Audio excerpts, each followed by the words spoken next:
Welcome to the deep dive. So today we're looking at a really interesting piece one of you sent over. It's called "The Laughing Sage and the Forgotten Ones," Hmm. and it essentially weaves together two, well, seemingly quite different stories, Right, very different on the surface. but they both point towards this powerful idea about finding peace, maybe even joy when things get really tough.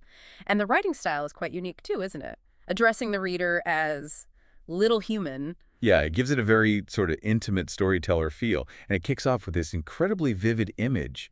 A man in just a terrible storm Yeah. looks up and sees Maharaj Ji laughing. Actually Oh, laughing up on the telephone it's wires. such a wild image, and the sources care about to say it's not like a dismissive laugh. No, not at all. It's framed as this deep, genuine joy. Yeah. Are not about ignoring the storm, but finding something in it. A different way of relating to hardship, maybe? Exactly. And then, boom, the narrative jumps decades later. To a prison in Zambia. Yeah, Prem Rawat speaking to inmates, people the source calls the forgotten ones. And they're facing their own storm, right? Yeah. But it's internal. Regret, isolation, hopelessness. Yeah. That kind of storm. Yeah. So what we want to do today is, well, really dig into these stories, unpack the wisdom there, and see how it might resonate with you, how you might find your own aha moments without getting bogged down. It's good. Where should we start? That first image, the storm. Yeah, let's start there. The source really sets the scene, doesn't it? Fierce storm, rain, thunder. Total chaos. And this man, his shelter's just gone. Ripped away. He's completely exposed. That feeling of having zero control, everything solid just disappears. Uh-huh. And right then, in that chaos, he sees Maharaj Ji on the telephone wires, of all places, laughing. It's the type of laughter that's key, like you said. The text calls it a laughter of pure joy, radiant in the face of nature's raw, untamed display. So not laughing at the man or even at the storm in a defiant way, but maybe laughing with the intensity of it all and acceptance. Maybe. The source puts it like this. Peace not found in predictable comfort, in the illusion of control, but in the very heart of disruption itself. That's quite a statement. It really is. It Yeah. flips our usual script, you know? We think peace means no problems, Right. Smooth sailing. but this suggests peace can exist alongside the chaos, or maybe even because of it, in a strange way. Like the storm itself is teaching something. A teacher? How so? Well, the source hints at that. That maybe these moments where our control just shatters, maybe they reveal something more fundamental, a deeper truth. It mentions a cosmic truth. Not necessarily complex philosophy, but just the way things are underneath Yeah. the surface noise. Oh, yeah, I see. A truth that the storm doesn't actually touch. Exactly. Yeah. And think about the effect on the man who saw it. The source says he walked away with this unshakable understanding that peace can be found even in the most unlikely places. Wow. So it wasn't just a weird thing he saw, it actually changed him. Like that laughter became a part of his own understanding. It seems so. It became an inner resource for him, which, interestingly, leads us nicely into the second part. The prison, decades later. Yeah. So the external storm is gone, but now we have, as the source calls it, this storm of regret, longing, and confinement. Inside the prisoners, a very different kind of being exposed and vulnerable. And they're called the Forgotten Ones. Their shelter isn't a tent. It's described as the rigid routine of resignation, the cold comfort of despair. Pretty bleak. Really stark language. It emphasizes that internal confinement. And then Prem Rawat arrives. Mhm. And the crucial point the source makes is nothing external changes. The walls are still there. The sentence is still the same. Right? No magic wand. His whole message is internal. It's about Right. the ability to find peace within, regardless of the external circumstances. He talks about an inner wellspring, a 0 point of stillness. Like a deep, quiet place inside that's always there, even if we don't feel it. That's the idea. Mhm. A calm that exists even when the mind or life is turbulent. It really pushes back against the idea that our feelings are just puppets of our situation. And that leads to that really powerful moment, right? An inmate asks that question. Yeah. How do you know peace is possible for someone like me? Here, Mhm. now. Just captures that feeling of being completely cut off from any hope. So raw. And the response. Prem Rawat's response is central. He says something like, peace is always there. It's not something given to you from outside. It's something you uncover within yourself, a light that is never extinguished. Wow. So it's inherent, not earned, not dependent on being good or free. It's just there to be found. Exactly.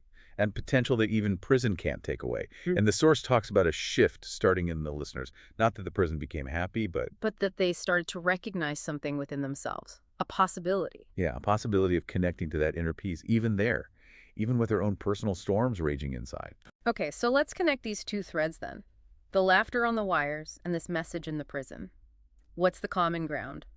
Well, it seems to be this core understanding, doesn't it? That peace, real peace, isn't about having perfect circumstances. It's not dependent on comfort or control. Right. It's an inside job, essentially, accessible even when things are falling apart externally, like in the storm, or internally, like with regret and confinement. And the source links this to the idea of the universal one, this deeper reality being present everywhere, not just, in expected places. Exactly. Not just in the temple, Yeah. but on the telephone wire, in the storm, in the heart of chaos, in the quiet of your own being. It's suggesting this presence is everywhere, always. Which kind of challenges us to look for it in places we wouldn't normally expect, or maybe feel it in ourselves when we least expect it. Mm-hmm. We tend to chase peace as this state where all problems are gone. Perfect calm. Yeah, the absence of the storm. But maybe true peace is more about how we relate to the storm, finding that still point within it. Which brings us to that Zoran quote the storyteller uses. Ah, yes, that quote really nails it. What was it again? Peace is not the absence of the storm, little human. It is the laughter in the heart of the storm. Laughter in the heart of the storm? It's not about ignoring the storm, is it? It's about finding a different quality within it. Exactly. A resilience, maybe. A joy that isn't conditional. The storyteller says joy is not dependent on circumstance, but is the very nature of the soul, waiting to be uncovered, even in the mud and the storm. Okay, nature of the soul. That's a big idea. Reframing joy not as a reward for good times, but as something fundamental that's always there, just sometimes buried. Pretty much, covered by the mud or the storm. So this is fascinating, but how do we make this practical for you listening? How does this land in real life? The source actually gives a suggestion, doesn't it? This dragon trial idea. Yeah, it's a thought experiment. It asks you, the listener, to do this. Think of a time in your own life when you faced a difficult, chaotic, or seemingly impossible situation. Your storm. Okay, bring your own storm to mind. Instead of focusing only on what was happening outside you, try to recall if there was any moment, however fleeting, Even a tiny one. where you found an unexpected sense of calm, clarity, or even just a subtle shift in perspective amidst the turmoil.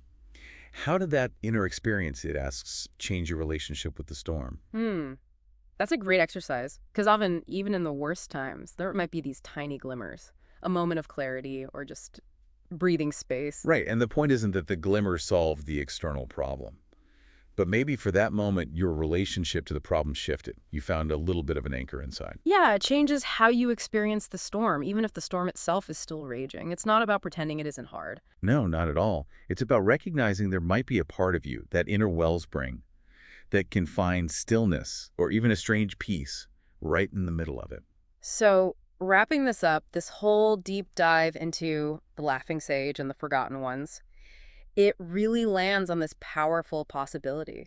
The possibility of finding peace, maybe even that deep joy symbolized by the laughter. Not by escaping challenges, but by discovering something within them. Whether it's a literal storm or the internal storms we all face, that image of the laughing sage, the message reaching the forgotten ones in prison, they both point to this. Yeah, it's a reminder, isn't it? That even when we feel overwhelmed or forgotten, there's this potential inside, this inner resource, this light that circumstances can't actually put out. It's always there to be uncovered. So here's a final thought to maybe carry with you, something to mull over, building on what we've discussed. Consider this. How might consciously cultivating a bit more awareness of your inner state, just noticing what's going on inside, even during small, everyday hassles or disruptions, how might doing that regularly change your baseline, your overall resilience? How might it affect how you experience life's bigger storms when they inevitably roll in? That's a really interesting question to sit with, noticing the small shifts to build resilience for the big ones. Exactly. It's an ongoing exploration, finding that inner wellspring. But as the story suggests, it's perhaps where the most profound peace and maybe even unexpected joy can truly be found.